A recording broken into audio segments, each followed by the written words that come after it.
Regardez ce dua.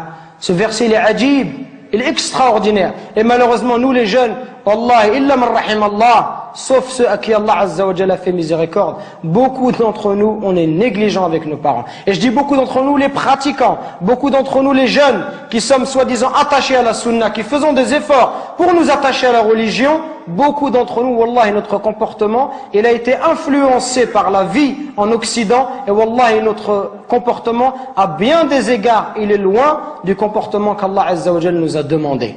Allah, il nous interdit de faire de dire la moindre phrase. Le moindre mot, fi, ça n'a aucun sens. Ça n'a pas de sens. Fi, c'est une onomatopée. C'est un son.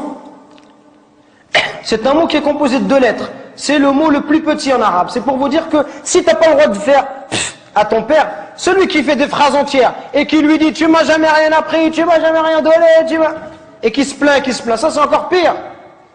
Regardez, à travers ce dua, on retrouve la miséricorde. Ceux qui bénéficient, qui doivent bénéficier de notre bon comportement et de notre miséricorde, ce sont nos parents en premier, notre père et notre mère. C'est eux qui doivent profiter en premier. Nous aujourd'hui avec les frères, on est masha'Allah. Un frère te dit viens, emmène-moi à Anvers, tout de suite tu l'emmènes à Anvers. Emmène-moi à Bruxelles, tu l'emmènes tout de suite. Par contre ton père te dit viens me rendre un service, tu lui dis j'ai pas le temps, ya abi, demain, après-demain. On n'est pas disponible pour nos parents, subhanallah. Regardez ce dua. Oh Allah, fais leur miséricorde comme ils m'ont élevé tout petit, subhanallah. Quand tu auras des enfants, tu vas comprendre, subhanallah. Quand ton fils il pleure la nuit, les parents ils dorment pas, peuvent pas dormir, subhanallah. Au moindre bruit de l'enfant, il se réveille. Les parents ils sont capables de se priver pour donner à leurs enfants. Ton père, combien de nos parents ils se sont levés, subhanallah, à 5h du matin, à 4h du matin, ils ont fait même 2 travails, exprès pour pouvoir nous donner ce qu'eux ils n'ont pas reçu, exprès pour nous acheter des chaussures Nike ou nous acheter de la marque, pour nous donner ce qu'eux ils n'ont pas connu dans leur enfance, eux qui sont venus à 13 ans ou 14 ans en France.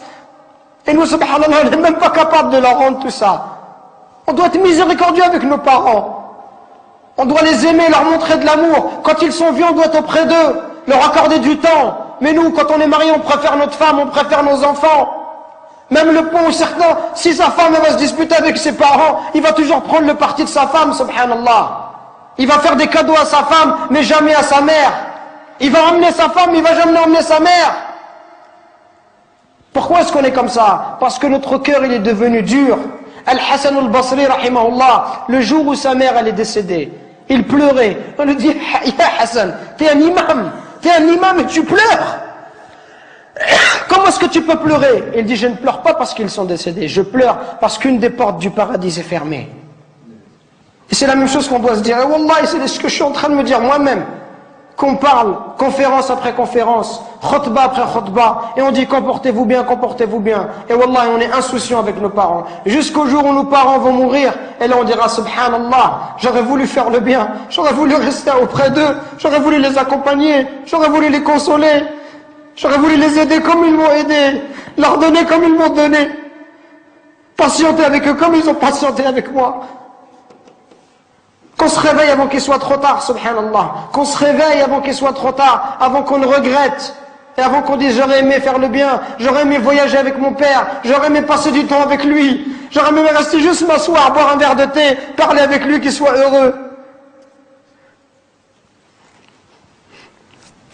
Combien de gens dans l'histoire de l'islam, ils ont atteint des hauts degrés, juste parce qu'ils étaient bons avec leur mère.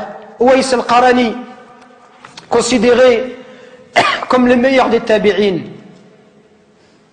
Le prophète alayhi salatu wassalam, il disait à Abu Bakr et à Omar, si vous voyez Uwais, une personne qui s'appelle Uwais, allez le voir et demandez-lui de demander pardon à Allah pour vous. Regardez, subhanallah. Si vous voyez Uwais, allez le voir et dites-lui que le prophète alayhi salatu wassalam lui passe le salam. Dites-lui que le prophète il lui passe le salam et demandez-lui d'invoquer Allah pour vous, qu'il demande à Allah de vous pardonner. Omar toute sa vie il l'a cherché. Wallahi toute sa vie Omar ibn Khattab il a cherché Uwais al-Qarani. Il l'a vu à la fin de son califat, quelques années avant de mourir. Quand il l'a vu, il l'a trouvé. L'histoire elle est longue, il lui dit est-ce que c'est toi Uwais? Uwais lui dit non, qu'est-ce que tu me veux, t'es qui? Il dit moi je suis Omar ibn Khattab. Il dit qu'est-ce qu'il y a? Et il lui dit le prophète, il m'a dit tout cela, tout cela. Ouais, il commence à pleurer. Il lui dit, pourquoi il a dit ça? Qu'est-ce que j'ai fait? Et il lui dit, le prophète, il nous a dit, Si on te voit que tu demandes pardon à Allah, et que tu avais la peste et que tu as été guéri, excepté la taille d'une pièce dans ton dos, parce que tu avais une mère et que tu as été bon envers elle. Uwais al-Qarani, à l'époque du prophète, il était croyant. Il n'est pas parti voir le prophète, il ne s'est pas déplacé. Pourquoi? Parce qu'il avait une mère, il ne voulait pas l'abandonner. Il voulait rester avec sa mère, subhanallah. Regardez, il voulait rester avec sa mère, il ne voulait pas la laisser toute seule. Pour ça, le prophète a été informé par Allah Azza wa Jal que cet homme-là était un homme pieux.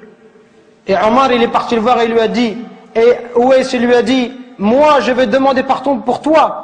Toi, tu es Omar ibn Khattab, je vais demander pardon à Allah pour toi. Il lui dit, oui, tu demanderas pardon à Allah pour moi. Pour vous montrer la valeur des parents. Parce qu'il passe du temps. Aujourd'hui, combien de temps se passe? Peut-être qu'on ne va pas voir nos parents. Peut-être qu'une semaine, 2 semaines, on ne va pas voir nos parents. On leur passe même pas un coup de fil, subhanallah. Alors que nos amis, tous les jours, on les a au téléphone.